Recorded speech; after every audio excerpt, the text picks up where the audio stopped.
pouvoir débattre avec les trois personnes qui sont présentes et qu'elles vont se présenter dans quelques minutes, afin de discuter de la fraude numérique dans la consommation, l'identité et le paiement.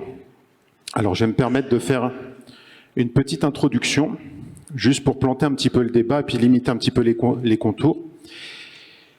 Alors, comme vous le savez déjà, la cybersécurité est devenue une arme de défense contre la cybercriminalité. Des États mal intentionnés, des organisations criminelles, des individus peu scrupuleux ou même encore de simples opportunistes utilisent le cyber comme une arme, une menace, une façon habile de gagner de l'argent. Selon la taille de ces organisations, les menaces sont plus ou moins sophistiquées, mais l'arrivée de nouvelles technologies telles que l'intelligence artificielle ou encore le manque de sensibilisation au risque digital d'un grand nombre de la population fait que ce risque n'a jamais été aussi important. Pour mentionner que quelques-unes, l'arnaque au président en France a touché les groupes du CAC 40 avec des ramifications jusqu'en Israël et une arnaque semi-industrialisée avec des call centers et avec un gain total estimé à environ 38 millions d'euros. Les ransomware tels que ABCD ou encore Lockbit, puisque c'est le nom du groupe de pirates, a un butin estimé qui se compte en milliards de dollars. Mais nous allons en reparler un petit peu plus en détail tout à l'heure. Enfin, l'usurpation d'identité. Extrêmement facile à mettre en place, on va en reparler, mais beaucoup plus difficile à prouver, rend la vie des citoyens épouvantable. Heureusement, des outils existent, des bonnes pratiques peuvent être partagées, des améliorations continues sont en place et des organismes nationaux ou transnationaux veillent à notre sécurité. Une des dernières annonces concerne France Travail, avec le 13 mars dernier l'annonce d'un vol de données concernant des inscrits depuis plus de 20 ans sur cette plateforme, soit environ 43 millions de personnes potentiellement. Une mine d'or pour les fraudeurs, avec la capacité de faire de l'ingénierie sociale de façon plus simple. Afin de discuter de ces sujets, je vous invite à accueillir avec moi, et je vais les inviter à se présenter, Monsieur Paul-Alexandre Gillot, que je vous invite à l'applaudir, d'Europol. Je pense que vous pouvez dire un petit mot, rappeler ce que vous faites au sein d'Europol et rappeler ce qu'est Europol et ce que vous couvrez. Très bien, merci beaucoup. Bonjour à tous. Donc effectivement, je m'appelle Paul-Alexandre Gillot. Je travaille depuis 6 mois à Europol. Avant ça, j'étais en charge du département des opérations cyber au C3N de la Gendarmerie nationale. Dans le cadre de mes nouvelles fonctions, donc Europol, c'est l'agence de coopération des polices européennes. Et dans ce cadre-là, Europol est compétente pour tout ce qui va être dossier de criminalité organisée qui implique et qui affecte à minima 2 pays de l'Union européenne.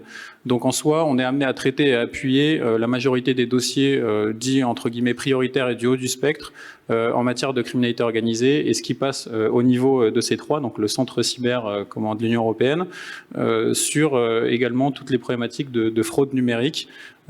Et donc je serais ravi d'en parler avec vous et de participer donc à cette table ronde aujourd'hui. Merci. Alors, merci Paul-Alexandre. On accueille également Benjamin Ratti de modernisation.gouv.fr, donc la DINUM, et chef de produit. Donc je vous invite à vous présenter également. Bonjour à tous, je suis Benjamin Ratti, je travaille effectivement à la direction interministérielle du numérique et je suis en charge depuis maintenant 4 ans de France Connect. France Connect, c'est un produit que vous utilisez sûrement au quotidien, en tout cas les Français utilisent au quotidien pour accéder aujourd'hui plus de 1500 démarches en ligne, principalement des démarches publiques et également des démarches plus ou moins, alors je vais en parler, mais des démarches sensibles qui nécessitent un haut niveau de sécurité.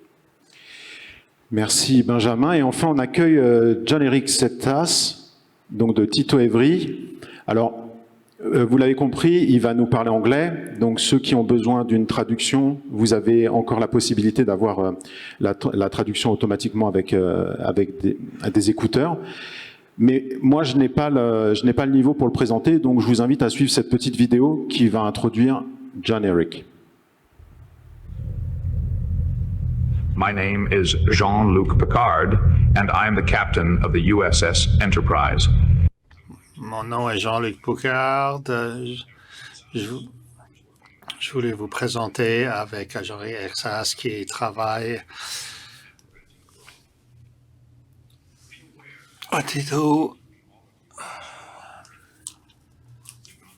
Soyez conscients que vous pouvez tous être victimes de cybercriminalité. Merci Jean-Luc pour cette introduction. Il y a 3 raisons que j'ai fait ce vidéo. Premièrement, j'aime bien Star Trek. C'est clair. Ça m'a pris quelques heures pour faire ce vidéo, mais c'est très facile de faire cela. J'ai fait un script à voix off et j'ai créé ce petit vidéo.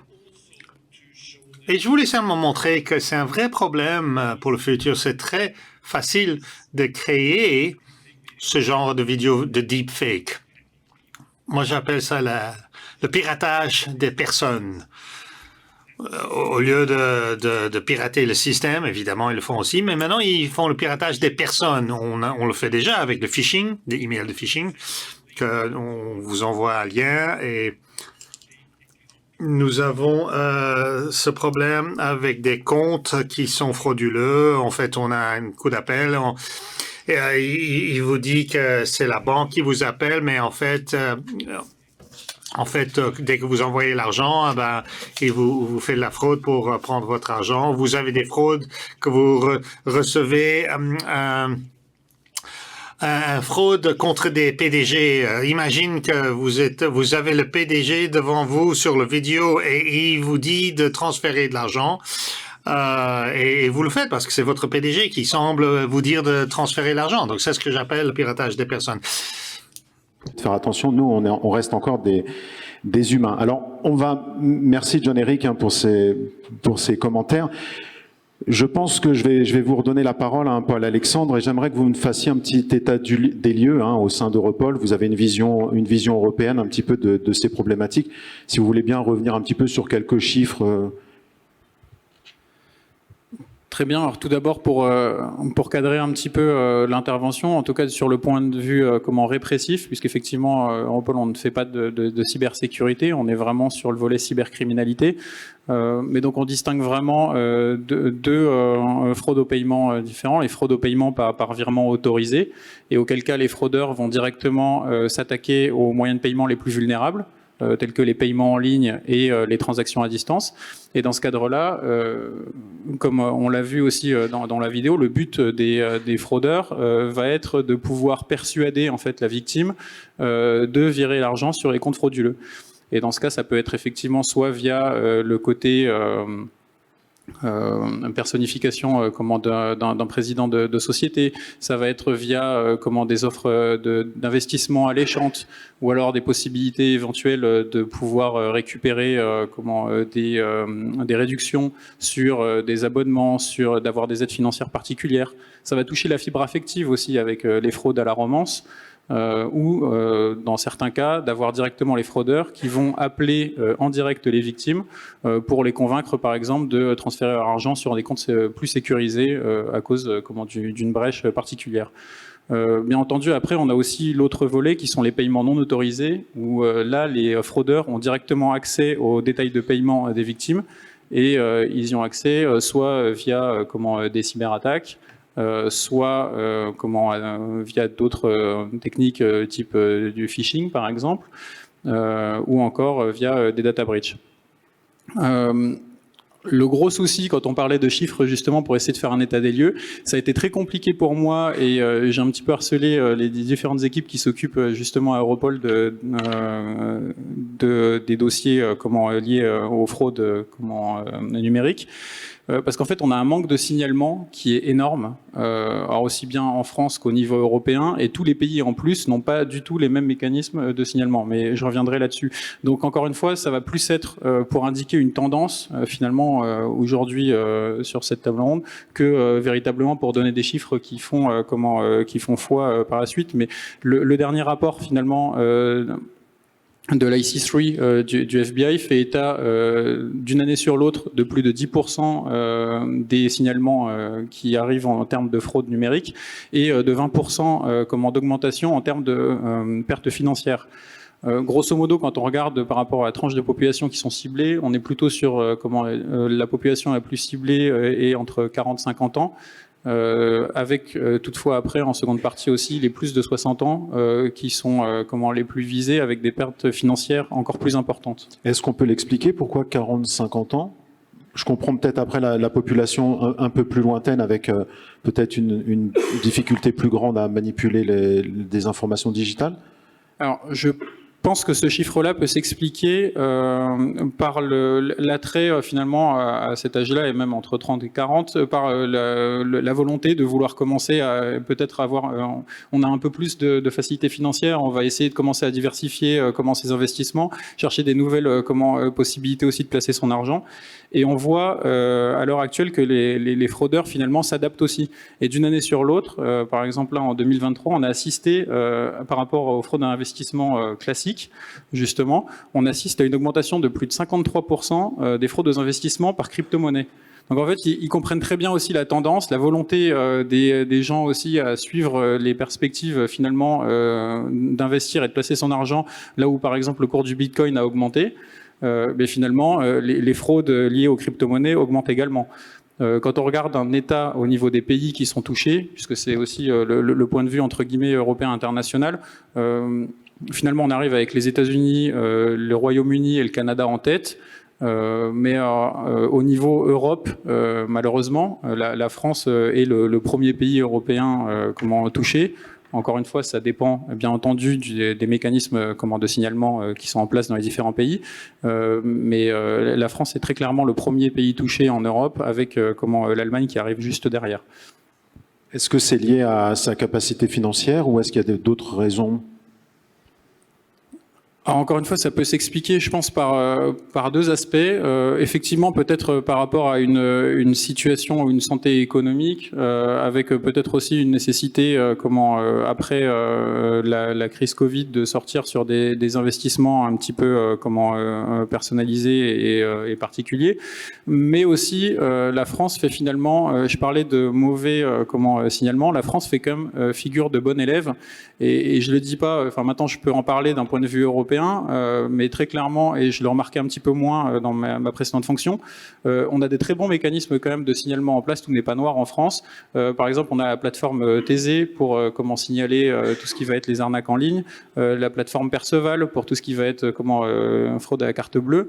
Donc très clairement, ça permet quand même une bonne centralisation et une bonne remontée de l'information qui va être utile et au niveau cybersécurité et au niveau répressif pour donner des données pour nourrir les enquêtes au niveau force de l'ordre. Peut-être je vous avais coupé, non ? Vous avez fini le tour de... Peut-être le dernier point particulier, et après je vais arrêter mon long monologue, sauf si... on assiste à aussi l'émergence de nouveaux modus operandi, avec effectivement des fraudeurs qui se renouvellent. Je ne sais pas si ça vous parle, mais par exemple en février 2023 en France, et ça a été la première fois, et d'ailleurs dans le monde, que les forces de l'ordre ont mis à jour un modus operandi particulier qui consistait à avoir un IMSI catcher qui tournait autour de Paris.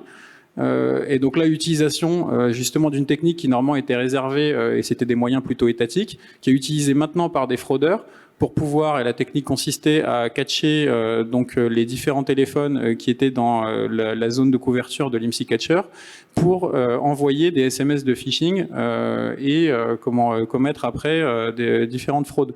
Donc très clairement, ça a été la première fois que ça a été mis en œuvre, utilisation de moyens étatiques. Et ça a été assez intéressant pour moi de voir quand je suis arrivé dans l'agence à Europol qu'on commençait à voir cette émergence aussi de phénomènes finalement dans différents pays maintenant 6 mois plus tard, de la Norvège à la Pologne, avec des groupes qui utilisent le même type de modus operandi et le même type de matériel.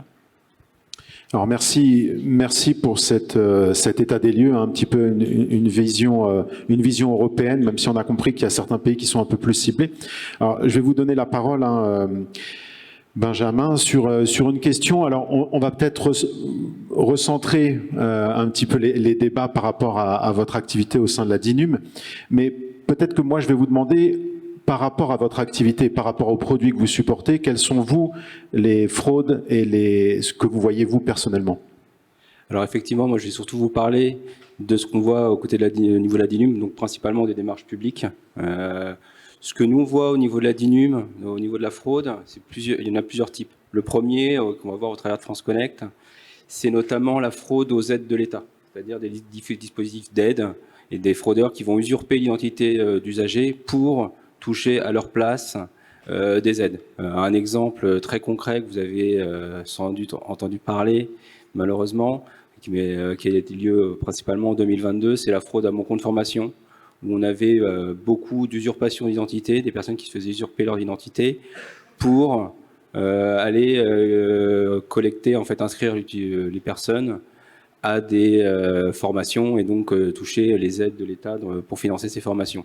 Donc on a ce cas qui a été très important en 2022.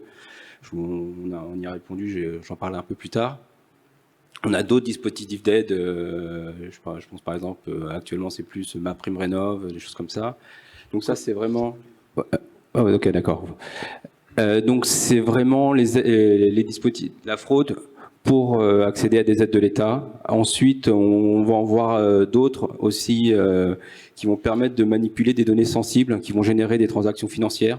On pense par exemple à des modifications de RIB, une usurpation qui va permettre sur certaines démarches de modifier le RIB et donc de toucher de l'argent à la place de l'usager. Un exemple, par exemple, on a pu constater des modifications de RIB pour toucher la retraite d'autres personnes. On a eu des utilisateurs qui ont été impactés par ça. Donc ça, c'est vraiment ces deux types d'aides pour toucher de l'argent directement. Ensuite, on va avoir des usurpations qui sont liées plutôt indirectement. C'est-à-dire qu'on va avoir plutôt pour collecter des données sensibles. Des données qui vont permettre, par exemple, récupérer des données d'identité, des justificatifs d'identité, qui vont permettre là, dans un second temps, d'aller potentiellement ouvrir un crédit au nom d'une autre personne.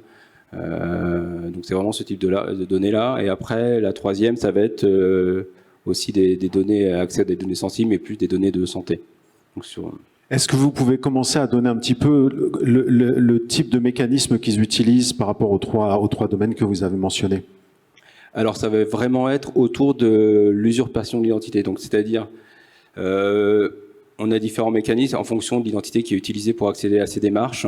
On peut avoir, notamment quand le mécanisme d'identification et d'authentification est plutôt faible, là on va observer en plusieurs phases. Une première phase avec pas mal de phishing pour collecter un certain nombre d'identifiants et de mots de passe des utilisateurs sur des comptes qui vont permettre ensuite, dans un deuxième temps, d'être vendus à d'autres personnes qui vont, elles, utiliser ces comptes pour accéder aux différentes démarches.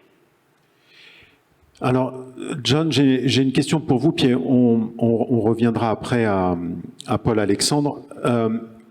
On s'en doute, mais j'aimerais peut-être que vous nous aiguillez un petit peu, vous nous éclairiez un petit peu. Quels sont les objectifs en fait de ces fraudeurs dans le paiement, puisque vous vous occupez plus particulièrement chez Tito Evrid du paiement? Right. On fournit des services aux banques pour aider les crimes, la criminalité cyber. Moi, personnellement, c'est mon rôle. Bien entendu, l'idée, c'est d'obtenir de l'argent. Et il y a plusieurs moyens de faire cela. Je voulais simplement, vous avez parlé de la fraude de romance. Là, ça prend du temps parce que là, vous travaillez les victimes. Avant, ça prenait du temps et d'efforts. Il fallait avoir un ami qui allait rentrer dans cette relation romantique. Maintenant, tout ça est fait par l'IA. Oui, ils ont des chatbots. Vous pouvez commencer à parler avec les chatbots pendant longtemps. Vous faites une sorte de massage du victime pendant longtemps jusqu'à ce que cette personne soit prête. Mais il y a plein de différentes façons d'obtenir de l'argent. On le voit, par exemple, vider un compte. Par exemple, un compte d'épargne on dit que votre compte est sous menace, il faut envoyer votre argent dans un endroit sûr. Évidemment, l'endroit sûr, ça appartient aux criminels. Vous pouvez faire aussi un hypothèque, un crédit hypothécaire.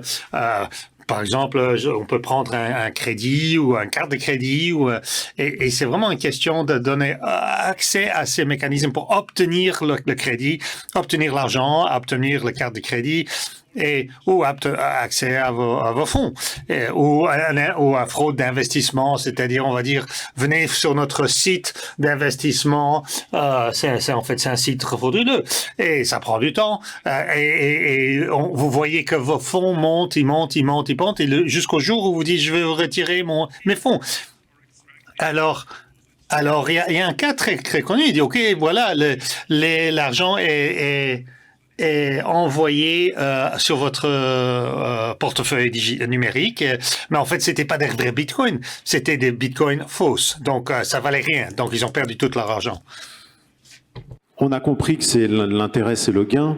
Peut-être vous pouvez nous éclairer sur les différentes façons d'acquérir ces gains et les différentes façons de gérer ces gains. On vient de parler de crypto-monnaie. Est-ce que vous voulez peut-être un petit peu développer autour de ce sujet ? En effet, je suis tout à fait d'accord et je vais pas en paraphraser, mais effectivement, le pas du gain est le motif principal, est la motivation principale, que ce soit direct avec effectivement l'utilisation des données de paiement ou des informations personnelles pour pouvoir récupérer l'argent sur les comptes frauduleux, ou alors de manière indirecte en revendant aussi les informations qu'ils ont récupérées sur des forums sur le dark. Mais effectivement, en termes de mécanismes, et on parlait de crypto-monnaie. Effectivement, maintenant, dans la plupart de ces de ces fraudes numériques, c'est plutôt maintenant assez bien réparti, si je peux dire, entre effectivement tout ce qui va être virement classique et blanchiment via des filières qui existent avec, comme vous l'avez souligné lors d'un dernier dossier, une grande partie des fonds qui partaient vers des pays type Israël pour le volet blanchiment et même commanditaire. Sur le volet crypto-monnaie, on assiste également finalement au même mécanisme qu'il y a avec de la monnaie classique. Vous avez l'utilisation par la suite de mixeurs qui sont des véritables chambres de compensation. Vous avez l'utilisation de swappers, donc avec la possibilité de changer d'une crypto-monnaie à l'autre pour passer sur des crypto-monnaies anonymes. Et on parlait effectivement par rapport à la fraude, en tout cas de ce qu'on voit nous du côté d'Europol, on assiste à une véritable mondialisation finalement de cette fraude, puisqu'on a de plus en plus l'utilisation de ce qui s'appelle le crime as a service, avec la mise en place de plateformes illégales, mise en place par des facilitateurs qui vont en fait mettre à disposition des fraudeurs tout un tas de solutions et d'outils techniques visant à faciliter la commission de ces infractions, que ce soit des kits de phishing, des services de spoofing, ou encore même utilisation de forums de carding. Le point particulier de ça, c'est vraiment le côté démocratisation dans le mauvais sens finalement à des fins criminelles pour les fraudeurs. Où ces outils qui sont mis à disposition vont permettre à des individus sans forcément un background technique très développé de pouvoir commettre des attaques ou des fraudes très sophistiquées. Et ce qui se voyait plus difficilement à l'époque et ce qu'on voit de plus en plus maintenant, c'est que ces outils vont permettre aussi à des fraudeurs de pouvoir rayonner sur même différents pays, là où ils ne le faisaient pas jusqu'à présent. On avait parlé effectivement de différentes méthodes ou de différents types de fraudes, et en l'occurrence, une des cordes aussi qui peut être utilisée est celle de la peur, de la peur de la répression. Je pense que vous avez tous entendu parler des escroqueries, avec les fausses convocations qui usurpaient l'identité soit d'un agent de la préfecture de police de Paris, du directeur général de la police nationale ou de la gendarmerie nationale, y compris de la directrice d'Europol. J'ai moi-même dû porter plainte effectivement pour usurpation d'identité aussi dans le cadre de ces escroqueries. Si vous avez reçu un courrier de ma part, c'était pas moi. Mais donc effectivement, dans ce cadre-là, on a véritablement des groupes qui n'ont plus peur maintenant de récupérer ce type de convocation, d'en faire un papier soit européen ou national, et même de traduire. Donc on avait des groupes qui opéraient, qui venaient de pays francophones, par exemple, qui allaient essayer de commettre ce type d'escroquerie en Roumanie, en Autriche, et avec effectivement la barrière de la langue qui ne gêne plus du tout, avec des outils de traduction automatiques, chose qui était complètement impensable à l'époque. Donc on a véritablement maintenant une mondialisation des fraudes, et avec des techniques de plus en plus perfectionnées et à la portée de tous pour des prix qui sont quand même dérisoires. En avril 2023, Europol a appuyé, je ne sais pas si ça vous parle, l'opération Cookie Monster contre Genesis Market. Et effectivement, on parlait de l'identité numérique. C'était véritablement un marketplace qui vendait en fait et spécialisé dans la vente d'identité numérique. Mais pas seulement le couple identifiant mot de passe comme on l'entend, mais ça récupérait intégralement tout ce qui allait être fingerprint, l'empreinte digitale. Donc, ça allait récupérer aussi les cookies. Ça allait mettre à disposition un navigateur qui allait reproduire effectivement le navigateur de la cible, de manière à pouvoir passer les défenses entre guillemets basiques qui a été mis en place au départ par les différentes sociétés. Alors, il y a un petit peu de mieux dans ce sens-là, puisqu'il y a eu, depuis la mise en œuvre aussi de la deuxième directive sur les services de paiement, qui introduit aussi maintenant la nécessité d'utiliser l'authentification de facteurs à ce niveau-là. Mais il y a toujours des contre-mesures et les criminels continuent toujours à progresser dans le sens finalement de la régulation. Alors, on le voit, automatisation, industrialisation, mondialisation. Juste un dernier mot, puis je passerai la parole aux autres. Encore un dernier mot pour vous. Peut-être parler un peu de Logbit. On a entendu parler ces derniers jours ici, lors des conférences, de cette intervention d'Europol et des 11 pays qui ont participé à cette opération. Mais peut-être vous pouvez revenir rapidement dessus et aussi faire un lien avec le fait que Logbit, en fait, est une association qui permet on pourrait dire presque des franchisés, pour reprendre des propos de Clément Domingo, des franchisés qui peuvent acheter ou participer à cette association et reverser une partie des gains aux fondateurs. Alors effectivement, on peut faire le parallèle, et c'est vrai, on parlait de crime as a service, et en fin de compte, Logbit est le parfait exemple de ce qu'on appelle le ransomware as a service, et en fin de compte, ce sont effectivement des criminels qui se sont rendus compte qu'ils allaient gagner plus d'argent finalement en étant facilitateurs avec un programme effectivement de franchisés, ce qui s'appelle les affiliés de ce côté-là, mais de la même manière, Genesis Market proposait effectivement des services, des identités numériques à différents clients pour des prix dérisoires.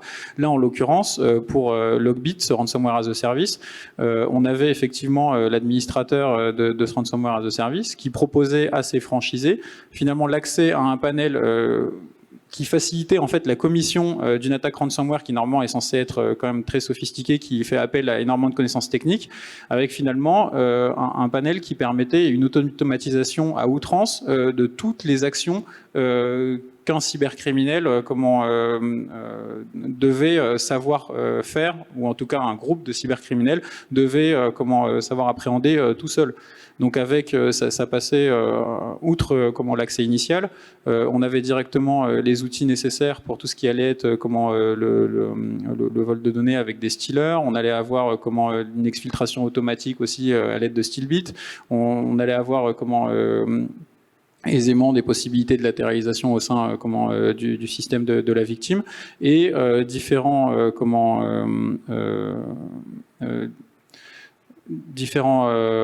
chiffreurs suivant les systèmes d'exploitation, et ça couvrait un large spectre, chose que différents ransomware ne faisaient pas.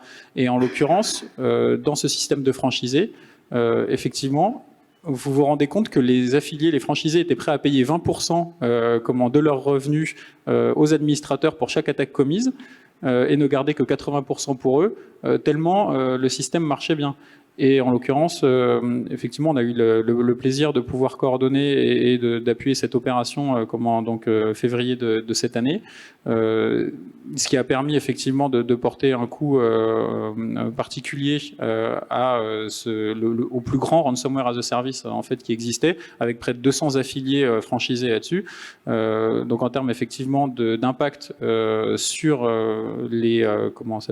l'écosystème et cybercriminel, mais aussi au profit des victimes, on a quand même eu un gros ressenti derrière. Mais cette opération était un peu particulière, mais après je ne vais pas forcément m'étaler là-dessus, sur le côté où tout le spectre a été pris en compte et on essaye de le faire de plus en plus finalement à Europol, pas seulement avec l'aspect démantèlement ou compromission de l'infrastructure comme en principal des attaquants ou des criminels, mais également le volet prise en compte des victimes. Donc avec la mise à disposition de déchiffreurs, avec un accompagnement des différentes victimes, une approche proactive aussi des différentes victimes pour lesquelles on avait des solutions de déchiffrement.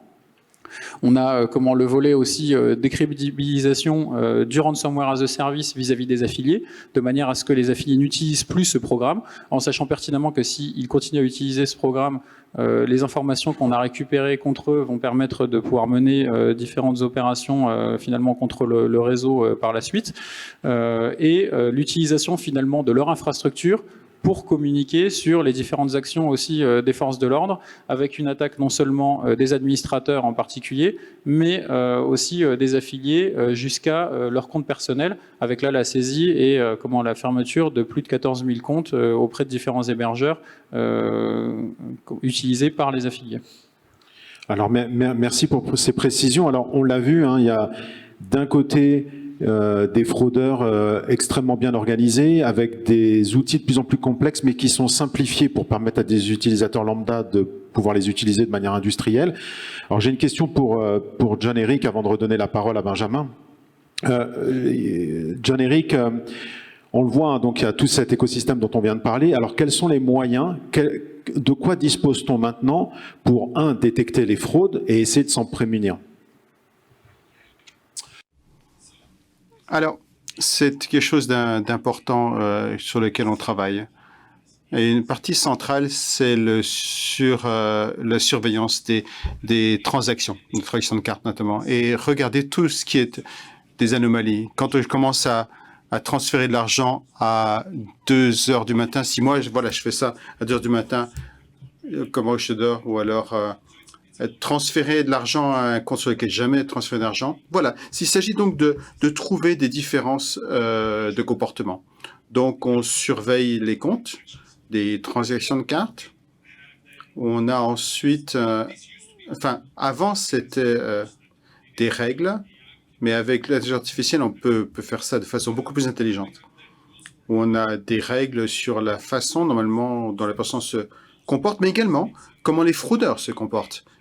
Donc, ils travaillent de 8 heures à 16 heures. Donc, il y a des comportements également des fraudeurs. Avec l'intelligence artificielle, c'est beaucoup mieux qu'avant. On est à un point maintenant où plus de la moitié des exécutions qu'on fait sont faites par l'intelligence artificielle.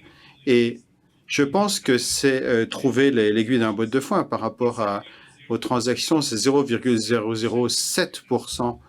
Donc, on essaie de trouver cette... plus de 50% maintenant sont détectés par l'intelligence artificielle. Et ensuite, on fournit également un centre de défense avec des gens, des humains qui travaillent 24 heures sur 24, 7 jours sur 7 pour faire des actions contre pour les arrêter ou en tout cas contacter les clients. Et on avait un défi ici parce que on sait que on a un cas où c'est de la fraude. On prend contact avec le client en disant « Vous êtes l'objet d'une fraude, on veut arrêter ça, cette transaction. » Mais en fait, ils incitent, ils disent « Non, c'est pour aider à payer l'hôpital pour une grand-mère et tout ça. » Donc, ils ont vraiment été complètement sous l'emprise des fraudeurs. Donc, voilà, c'est la détection d'anomalies. Je vous redonne la parole. On le voit, il existe des outils, et puis on comprend que on pourrait mettre des couches et des surcouches et des surcouches de sécurité ou de processus pour renforcer cette protection de l'individu. Alors comment vous, au sein de France Connect, vous arrivez à trouver la bonne balance entre l'expérience utilisateur et une sécurité maximum? Alors déjà, un des points centraux pour lutter contre la fraude pour les utilisateurs, c'est de disposer d'une identité numérique avec un niveau de sécurité adapté. Ce qu'on constate aujourd'hui, c'est qu'on a des démarches qui vont avoir un besoin d'un faible niveau de sécurité. Là, un login mot de passe va suffire. Par contre, on doit aussi avoir des identités numériques qui sont plus sécurisées pour accéder à des démarches plus sensibles. C'est quelque chose qui est compliqué pour l'usager parce qu'avoir une démarche, une identité numérique sécurisée, c'est vraiment sécuriser tout le cycle de vie de l'identité, de la création de l'identité à son utilisation et puis à sa gestion au quotidien. Je perds mon mot de passe. Donc, ce qu'on doit faire, c'est accompagner nos usagers. Aujourd'hui, au niveau français en tout cas, on a peu d'utilisateurs qui disposent d'une identité sécurisée. À titre d'exemple, sur le nombre de connexions qu'on a sur France Connect, on est à peu près aujourd'hui, à peu près 10 à 12% de nos connexions qui sont faites au travers d'identités numériques sécurisées. Donc c'est déjà... Et donc l'objectif, c'est vraiment... C'est en progression, parce que quand on a préparé, vous pouvez dire que c'est effectivement en progression. Si on prend les chiffres il y a 2 ans, on était plutôt à 2-3%. C'est lié aussi au fait qu'on a mis des démarches sensibles derrière un dispositif que nous on appelle France Connect Plus, qui propose uniquement des identités numériques sécurisées. Et donc ça fait une des bonnes nouvelles, on va dire, c'est qu'en forçant les usagers à se créer des identités numériques sécurisées, ça rentre dans leurs habitudes et au quotidien ils vont les réutiliser pour l'ensemble de leur démarche, et donc ça va être sécurisé, ça va déjà sécuriser de manière générale leur utilisation de l'identité numérique en ligne. Alors, peut-être rapidement, vous pouvez revenir sur la différence ou l'évolution entre France Connect et France Connect Plus. Alors, la grosse différence entre France Connect et France Connect Plus, c'est vraiment les démarches qu'on va mettre derrière et qui seront accessibles. France Connect, c'est vraiment pour des démarches qui vont, en cas d'usurpation d'identité, ne pas mettre en risque ni l'usager qui est derrière, ni l'organisme qui propose la démarche. Ensuite, si on veut un organisme des démarches qui vont justement, en cas d'usurpation d'identité, mettre en risque l'usager, on l'a vu tout à l'heure quand je disais avec mon compte formation, où l'usager risque de se faire voler l'ensemble de ses crédits de formation, ou mettre en risque l'organisme. Là, on va proposer uniquement des identités numériques sécurisées. Donc aujourd'hui, on n'en dispose qu'une qui s'appelle l'identité numérique de la Poste, mais on en a d'autres qui vont arriver. On a France Identité, qui est proposée par le ministère de l'Intérieur, qui a été généralisée le mois dernier et qui va arriver prochainement sur France Connect Plus. Et on travaille aujourd'hui avec d'autres acteurs, des acteurs nationaux qui vous proposent d'identités numériques, qui sont notamment en cours de qualification par l'ANSSI pour justement avoir un label sur l'identité numérique sécurisée. Donc on en a 2 notamment qui sont déjà présents sur France Connect et qui vont arriver sur France Connect Plus prochainement. Je pense notamment à la solution Iris d'ID Now France, qui est déjà sur France Connect et qui va, on l'espère, arriver prochainement sur France Connect Plus. Avant de redonner la parole à Yann-Éric, peut-être encore une question pour vous, Benjamin. Quand on a préparé, vous m'avez parlé, et ça a été aussi mentionné par Paul Alexandre, vous m'avez parlé de l'intelligence des fraudeurs en utilisant du vocabulaire. Peut-être, je vais pas spoiler maintenant, mais peut-être vous pouvez expliquer au public ce dont on a parlé ensemble. Effectivement, en fait, ce qu'on remarque, c'est que justement les fraudeurs s'adaptent très rapidement aux démarches qu'on va mettre en place, aux mesures qu'on va mettre en place, et vont savoir parler aux usagers pour les mettre en confiance. Notamment, on a constaté dans les différentes techniques qu'ils ont utilisées, notamment des appels où ils vont se faire passer pour France Connect, pour nos partenaires, par exemple l'identité numérique La Poste, ou même pour le service, et qui vont se proposer d'accompagner l'utilisateur dans la création de leur identité numérique, et elle va vraiment mettre en confiance plus que ce qu'on arrive nous à faire même, et donc vont accompagner l'utilisateur dans la création de cette identité numérique qui n'est pas forcément facile à créer, et qui, dans une finalité, par contre, c'est d'utiliser ce processus-là pour que l'utilisateur crée une identité numérique et détourner l'utilisation pour faire de la fraude. Alors on le voit, on a parlé de solutions pour les citoyens, pour les utilisateurs finaux, mais on a vu en plus que le pourcentage il est passé de 2 à 12, qui reste encore faible. Malheureusement, j'ai envie de dire, Yann-Éric, c'est la même chose au sein des entreprises. Je pense qu'il manque encore une culture, il manque encore une sensibilisation, il manque encore un accompagnement. Peut-être vous pouvez nous en dire un petit peu plus, quels sont les moyens d'accompagner les entreprises à sensibiliser leurs employés à cette sécurité. Oui, bien sûr. La sensibilisation est très importante. Donc, savoir que ça existe. Mais comme je l'ai dit, les fraudeurs sont de plus en plus intelligents ils attaquent les maillons faibles, c'est-à-dire les gens, et essaient d'avoir accès aux gens. Alors, on a besoin de former les gens, de les faire réfléchir 2 fois. Est-ce que c'est bien ce que je suis en train de faire?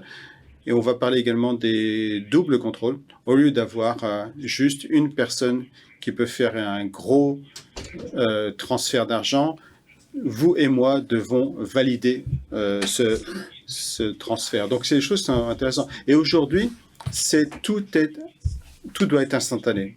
Une banque suédoise a introduit un compte d'épargne avec un retard de 3 jours. Par exemple, ça prend 3 jours d'avoir l'argent, un délai de 3 jours. Ce qui donne autant à l'utilisateur de se dire, est-ce que c'était bien? Et également, la possibilité au département fraude d'enquêter. Ça, c'est l'enjeu, le challenge de l'instantanéité. Et en fait, en augmentant la friction, c'est une façon de réduire la fraude. Mais également, les vérifications. Donc, on a des fois des appels, des appels vidéo. Et de plus en plus, il y a des produits où on peut faire des vérifications face à face. Par exemple, je peux monter un QR code. Tout le monde peut scanner le QR code pour vérifier que c'est moi. Donc, on peut faire une vérification face à face, par appel vidéo également, pour vérifier que je parle à la bonne personne. Jean-Éric, a few years ago, I was... Notre salon, et ils nous expliquaient comment ils utilisaient l'intelligence artificielle pour essayer d'anticiper des fausses connexions ou des bots essayant de se connecter sur leur plateforme. Mais ils s'étaient rendus compte en fait que toute l'évolution qu'ils avaient au sein de l'intelligence artificielle, la même chose était utilisée par les attaquants, avec parfois même de l'avance. Est-ce que vous avez encore ce sentiment que les fraudeurs, les hackers, etc., ceux qui essayent d'usurper l'identité, sont aussi en avance de phase ou en tout cas utilisent les mêmes outils que vous? Alors en fait, c'est toujours un challenge. Notre problème, c'est qu'on doit suivre la loi, les règlements. Et en fait, les fraudeurs, ils s'en foutent. Le PSD2, le GDPR, ça leur importe peu. Et également, les fraudeurs utilisent l'intelligence artificielle pour tester nos défenses. Ils testent différentes choses de techniques de fraude pour voir quelle transaction peut passer. Et quand ils trouvent quelque chose, ils vont s'engouffrer dedans. Donc, les fraudeurs vont toujours être une étape en avant puisqu'ils ont besoin de suivre les règles. Et donc, la notion de crime en tant que service, on utilise ChatGPT. Si j'essaie de demander à ChatGPT de créer un email de phishing, il va dire non, je ne fais pas ça. Et sur le dark web, on a un ChatGPT qui ne suit pas ces règles-là. Alors tout à l'heure, Paul-Alexandre, vous avez parlé de 2 facteurs d'authentification pour la norme, par exemple, des SP2.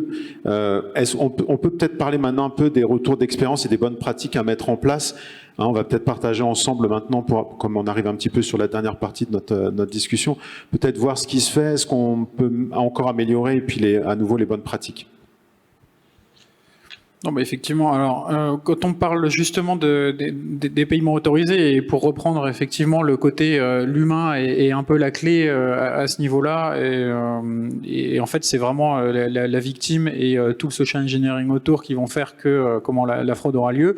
Une des bonnes pratiques effectivement à mettre en place, c'est clairement de lancer davantage de campagnes de sensibilisation visant spécifiquement différentes aussi catégories de la population, puisque l'angle d'attaque finalement des fraudeurs va être différent en fonction de la catégorie de la population visée, en fonction des compétences techniques aussi des victimes potentielles. Donc il y a vraiment un côté effort d'éducation aussi à ce niveau-là. On parlait effectivement de l'identité numérique et du process finalement pour la créer. Effectivement, pour quelqu'un qui est plutôt néophyte en la matière, ça peut être plus ou moins compliqué. Ils vont être contents d'avoir ce type d'aide, que ce soit de la part d'un fraudeur ou d'un employé légitime. À côté de ça, bien entendu, alors après, c'est quelque chose qui est vraiment à la mode maintenant, mais je pense réellement que ça fait une différence. C'est le côté partenariat public-privé. Typiquement, on a un exemple en tête qui a très bien marché et qu'on a poussé côté Europol, c'est une initiative de la Finlande qui a lancé donc une grosse initiative nationale avec d'un côté les régulateurs, de l'autre côté les forces de l'ordre et les opérateurs de télécommunications, de manière, donc c'était une initiative anti-spoofing, de manière à pouvoir systématiquement, grâce à ces trois acteurs et le partenariat public-privé qui en découle, systématiquement détecter et stopper tous les appels venant de l'étranger spoofant des numéros finlandais. Eh bien, juste avec cette initiative, les résultats étaient impressionnants. Ils ont noté une diminution de près de 90% des attaques par spoofing. Alors c'est pas grand chose en soi, mais ça a été quelque chose qui a vraiment marqué, et on essaye vraiment de le promouvoir aussi encore plus. Après, là, je prêche pour, entre guillemets, ma paroisse, mais il y a le côté, on encourage très clairement les gens, et je le disais déjà quand j'étais encore en France, mais à signaler, à porter plainte, finalement, même quand c'est des petites fraudes, parce que parfois ça peut être des fraudes de l'ordre de centaines ou milliers d'euros. Le problème, c'est que si jamais c'est ces montants-là, ça veut dire aussi que ça a pu être fait de manière massive, et donc vous n'êtes clairement pas le seul. Et le fait de pouvoir récupérer, ça permet d'avoir une très bonne visibilité et de faire des recoupements nécessaires finalement sur les différentes vagues d'attaques en question. Ensuite, par rapport aux enquêtes, et là je parle uniquement du côté judiciaire, les enquêteurs ont besoin de données pour pouvoir avancer dans leurs enquêtes. Et ça, ils ne peuvent la récupérer qu'avec des plaintes et des signalements. Encore une fois, je parlais des plateformes françaises, mais il y a vraiment des très bons mécanismes qui sont faits. Effectivement, vous pouvez soit aller dans une gendarmerie ou un commissariat, vous pouvez aller sur cybermalveillance, et encore une fois, Thésée et Perceval. Donc très clairement, en France, on a de la chance à ce niveau-là par rapport à d'autres pays européens. Et je pense particulièrement, alors j'espère qu'il n'y a pas d'Allemands dans la salle, mais on a eu des discussions avec eux. Et effectivement, ça reste vraiment cantonné côté Länder chez eux, et c'est très compliqué d'avoir une vision globale au niveau des fraudes numériques de leur côté. Donc pour ça, effectivement, on fait bien et c'est encourageant. Ensuite, aller rechercher des actions conjointes pour pouvoir lutter efficacement contre ces fraudes numériques. Je pense notamment au programme européen Impact et notamment la priorité fraude en ligne, parce que c'est une priorité européenne. Et chaque année, donc, Europol appuie une action qui s'appelle Digital Skimming, donc contre le skimming numérique. La dernière action a eu lieu en octobre et novembre. Elle a réuni 17 pays. Et suite à ces différents mois d'action, ça a donné lieu à finalement mettre en lumière et avertir 443 commerçants en ligne que les données bancaires de leurs clients avaient été dérobées. Donc ça, c'est quelque chose qu'on encourage et il faut aller chercher là-dessus, bien entendu. Après, encore une fois, bon là, c'est normal, mais faisant partie d'une agence européenne de coopération policière, encore une fois, je pense réellement que la coopération et le partage d'informations est la clé, aussi bien au niveau national. Et là, effectivement, dans le panel, c'est intéressant parce qu'on a vraiment trois points de vue qui ne sont en fait pas différents, mais complètement complémentaires sur le problème, la perception du problème et la manière finalement d'essayer de le régler. Et avec du côté force de l'ordre, là un effort maintenant sur comment cibler, puisque tout le monde a des ressources limitées, cibler particulièrement les plateformes illégales de crime as a service, parce qu'on lutte non seulement contre la facilitation finalement de ces infractions, mais via la saisie des données de ces services et la récupération des données, on arrive aussi à parvenir la plupart du temps à l'identité des fraudeurs. Donc en fait, on arrive à faire 2 en 1 sur des dossiers prioritaires comme cela. Et après, le dernier point encore, mais là c'est vraiment pour le côté partenariat public-privé, et encore une fois, on l'encourage très clairement. Le centre cyber à Europol, mais que ce soit aussi les agences nationales au niveau force de l'ordre, on a besoin des remontées du privé, on a besoin des informations du privé, et parfois de pouvoir faire des dossiers justement en lien avec les entreprises qui ont eux-mêmes la remontée d'informations, permettent et de gagner du temps, de gagner des délais et d'avoir une réponse plus efficace. Alors, merci bien pour toutes ces précisions, Paul-Alexandre. Vous avez mentionné dans un de vos premiers points, et je vais donner la parole à Benjamin, la sensibilisation, cette éducation. Vous, j'ai envie de dire heureusement, ou peut-être même malheureusement, vous adressez une population complètement hétéroclite sur vos plateformes. Alors, comment vous faites pour les sensibiliser? Et puis, quels sont les outils que vous pouvez avoir en place? Alors, la sensibilisation, ça va passer par différents outils. Déjà, nous, au travers des outils qui interviennent dans les phases d'authentification, on va sensibiliser sur le fait de pas, en fait, au moment où vraiment on utilise une identité numérique, on s'authentifie, il va y avoir des différents messages qui vont être portés aux usagers pour leur dire ne saisissez pas, ne donnez pas vos identifiants, ne saisissez pas une authentification dont vous n'êtes pas à l'origine. Donc ça, c'est vraiment des sensibilisations au moment de l'action.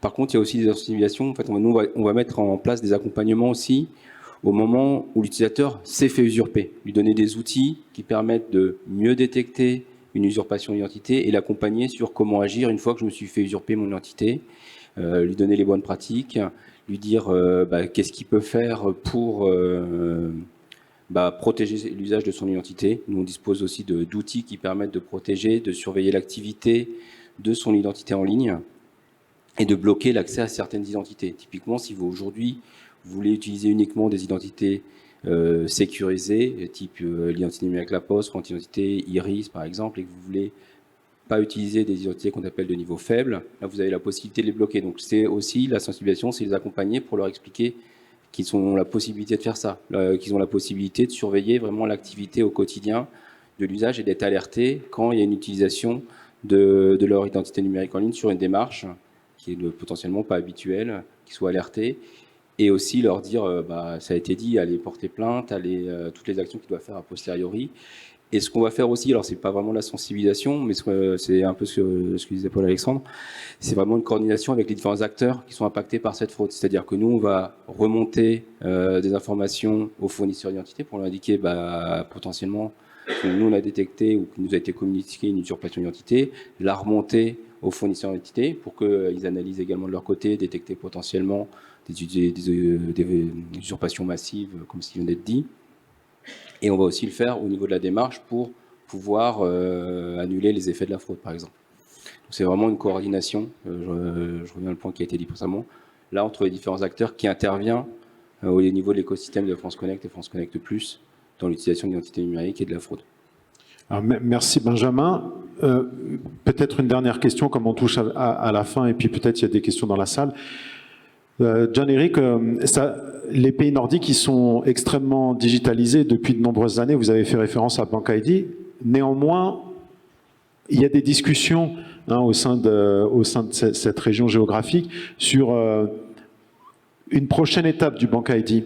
Comment vous voyez ces évolutions? Est-ce qu'elles sont cantonnées à des régions? Est-ce que vous sentez un petit peu, comme l'a mentionné Paul-Alexandre, qu'il faut commencer à avoir une vision européenne?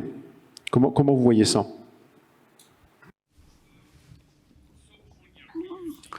Alors, on utilise, j'appelle BankID, c'est à différents noms. En fait, on a une expérience utilisateur qui est cohérente.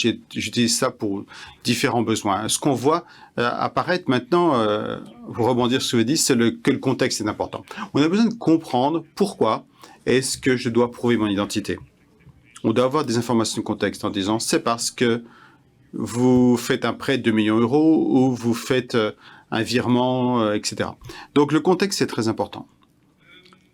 Alors, ensuite, pour penser à l'avenir, et ça a été mentionné plusieurs fois, je pense que c'est la réglementation IDAS qui va permettre, notamment grâce au portefeuille d'identité numérique, pour porter l'identité, mais également d'autres informations. Et ce doit également possibilité de l'utiliser en transfrontalier dans chaque pays d'Europe. Alors, le challenge ici, c'est que l'enjeu, c'est qu'on met de plus en plus de valeur dans la même identité, donc qui rend de plus en plus attrayant pour les fraudeurs. Donc, on a besoin de remonter la protection aussi. Oui, on a besoin d'avoir tous ces mécanismes, notamment la biométrie. Je n'ai pas parlé de la fraude les gens, par exemple, qui ont accès à mon téléphone peuvent signer légalement un prêt en mon nom. Ça, c'est un challenge. Donc, il faut vraiment... Donc, c'est pour ça qu'on doit dire qu'il faut regarder la caméra pour s'assurer que c'est bien moi, etc., etc. D'un point de vue européen, voilà, c'est important. Et je vais faire un commentaire rapide. Vous avez parlé également de la coopération. C'est vraiment très important. On a vu des défis du RGPD qui empêchent la coopération. Parce que, par exemple, le représentant RGPD a dit on ne peut pas partager l'information. Non, à cause du RGPD, on ne peut pas le faire. Donc c'est maintenant géré pour encourager davantage de coopération dans les nouvelles réglementations entre les différents acteurs. Donc je pense qu'on voit le package européen encourage cela pour que ce soit plus facile d'avoir une vue plus holistique en Europe et également le portefeuille IDAS j'espère, va être très, très bien comme mesure, mais également permet de remonter le niveau de protection par rapport à ce que c'est aujourd'hui. Je ne sais pas si on a une question.